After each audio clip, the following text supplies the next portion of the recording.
फिर मैं कहना चाहूँगा नेताजी के बारे में कुछ। आज नेताजी ही हैं जिनकी बदौलत हम ये संघर्ष कर पा रहे हैं और लोग हमें पहचान पा रहे हैं। तो ये हमारे लिए बड़े गर्व की बात है कि हम उस कुल में हैं जिस कुल में से एक ऐसे संघर्षशील नेता निकले थे जिन्होंने हमारे मान सम्मान स्वाभिमान को बचाया और बनाने का काम किया। तो एक बार ताली उनके लिए भी बजती है। अब कालू भाई ने हमें कहा कि वो इनका कुछ आग लगने वाला कुछ है, वो सुना दो, है ना। अगला नंबर आपका है। ज्यादा समय आप लोगों का नहीं लूंगा, धूप बहुत हो रही है। मेरा तो रंग फीका पड़ ही चुका है, आपका ना पड़ जाए। ठीक है। तो एक कहानी है छोटी सी, ध्यान से सुनना। एक बार जंगल में भीषण आग लग जाती है। उस आग को बुझाने का एक चिड़िया प्रयास कर रही होती है।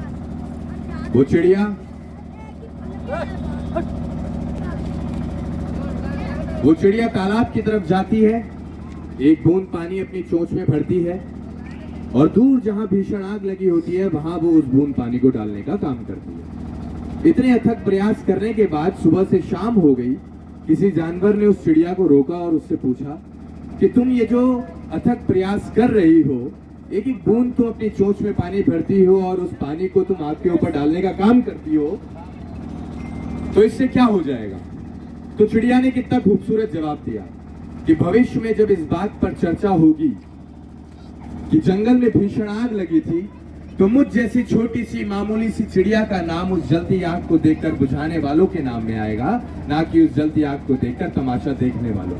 बहुत बढ़िया, सही बात है। तो आज हम लोग संघर्ष करने वाले लोग कम हो सकते हैं, लेकिन ये वही लोग हैं जो उस चिड़िया की तरह प्रयास कर रहे हैं और उस जलती आग को बुझाने का काम कर रहे हैं। तो इन चिड़ियाओं का साथ हमें देना है और इसे बाज बनाकर इस समाज की रखवाली के लिए हमें इस नीले गगन में छोड़ना है। मैंने अपना भी प्रचार कर दिया नीले गगन में। तो इसी को लेकर एक शायरी है। जलते घर को देखने वालों, फूस का छप्पर आपका है, आग के पीछे तेज हवा है, आगे मुकद्दर आपका है। उसके कत्ल पर मैं भी चुप था। कहाँ गया वो भाई? इनके भाई क्या किस्सा? उसके कत्ल पर मैं भी चुप था, मेरा नंबर अब आया, मेरे कत्ल पर आप भी चुप हैं, अगला नंबर आपका है।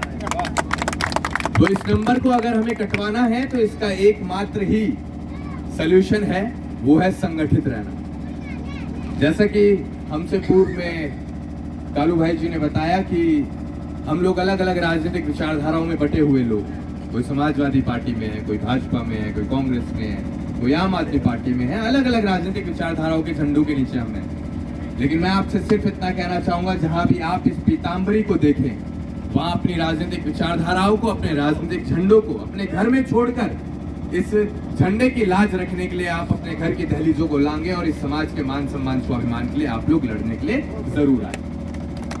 इसी को लेकर फिर हमने एक और बात कही थी।